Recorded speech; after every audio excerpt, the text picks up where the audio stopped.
Oops, sorry about that. Happy New Year's, my friend, my dear hearts.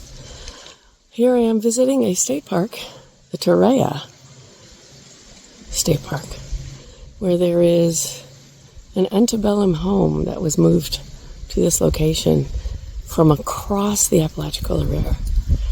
And the Torreya tree, that's very rare, only in 4 locations in the world.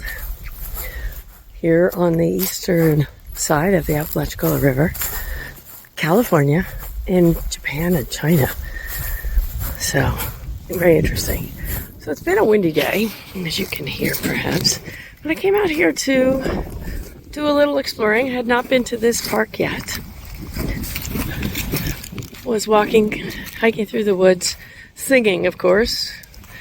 They had warned about alligators and bears, of course, so singing. Or I'm distracted by the leaves falling in the breeze. Okay, so what can you notice right now?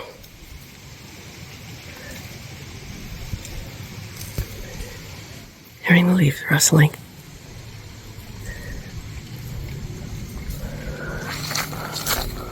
The sun behind the clouds. Well, this is an example of the Torreya tree. It is an ancient conifer.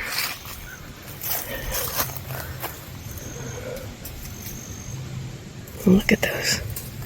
Yeah, I've never seen conifers like this. Fir trees. But this is the biggest one. The park ranger said was on the property because it had been attacked by a disease. He didn't say if it was brought by a beetle or something else. And then we've got 2 little ones here. But these are the only ones. And then there were 3 others back behind this beautiful house,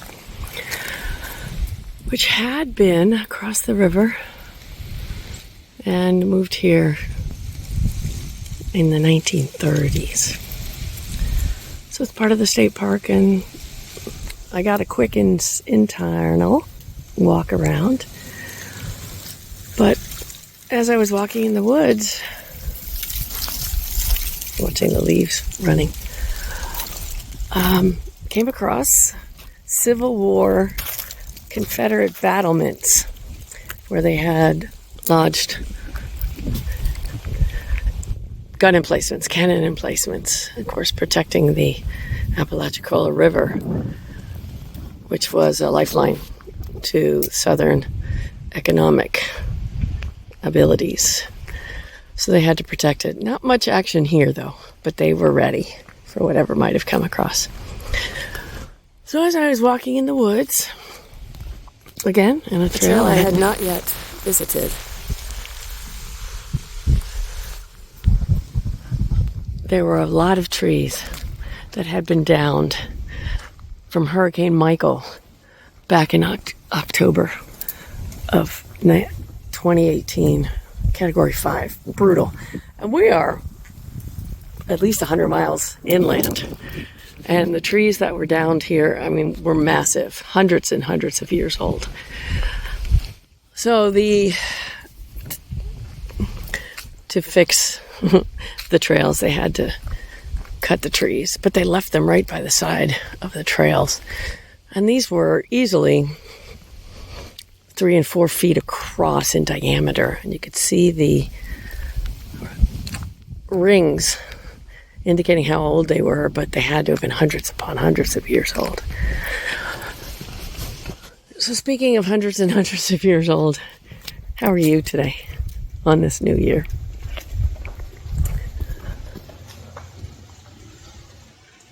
What are you hearing? What are you seeing?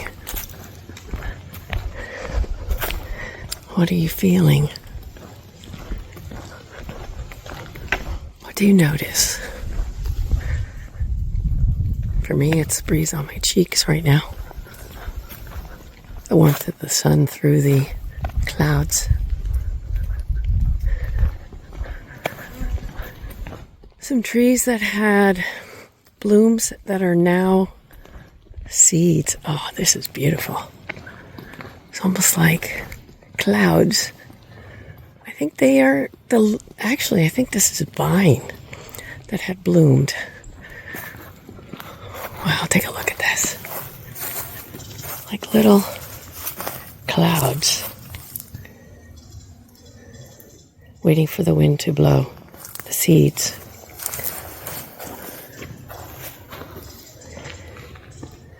I guess I could find out what kind of seeds they are. It's clematis, which are beautiful flowers in a vine. So looking at the clouds of seeds waiting for the breeze to blow them, you can imagine how beautiful they were at the height of their blooms. Of course,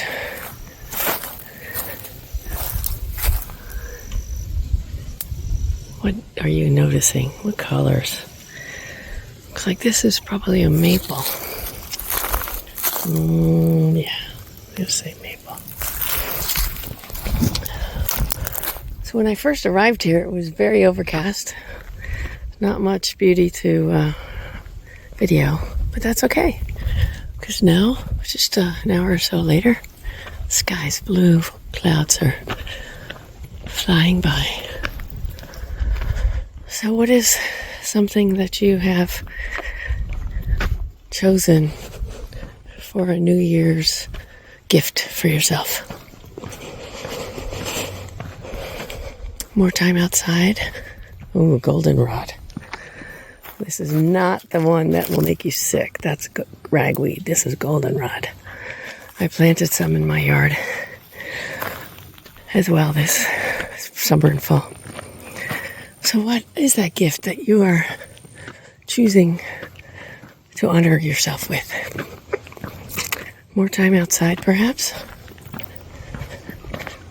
Some creativity, activities that nourish your heart, your spirit, your mind, and your body.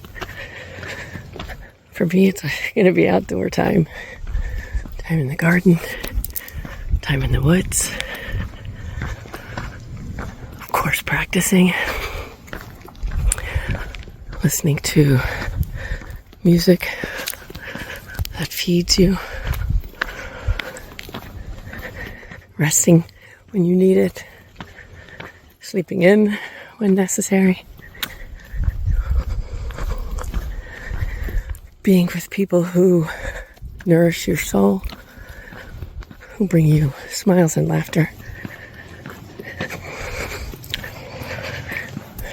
Whatever it is, I hope you remind yourself to choose that daily or more frequently. Because you, my friends, my dear hearts, are so worthy, so important, so filled with love to share with the rest of us here in the Kind Mind family and in the world. It's a little rise in the roadway, so forgive the little breath shortness. So I want to tell you how much I appreciate you being in my life. How important mindful self-compassion is to my own journey, my own adventure, my own life. And I wouldn't be here without you. So, let's take a look at that beautiful sky. Take care, my dears. We'll see you soon.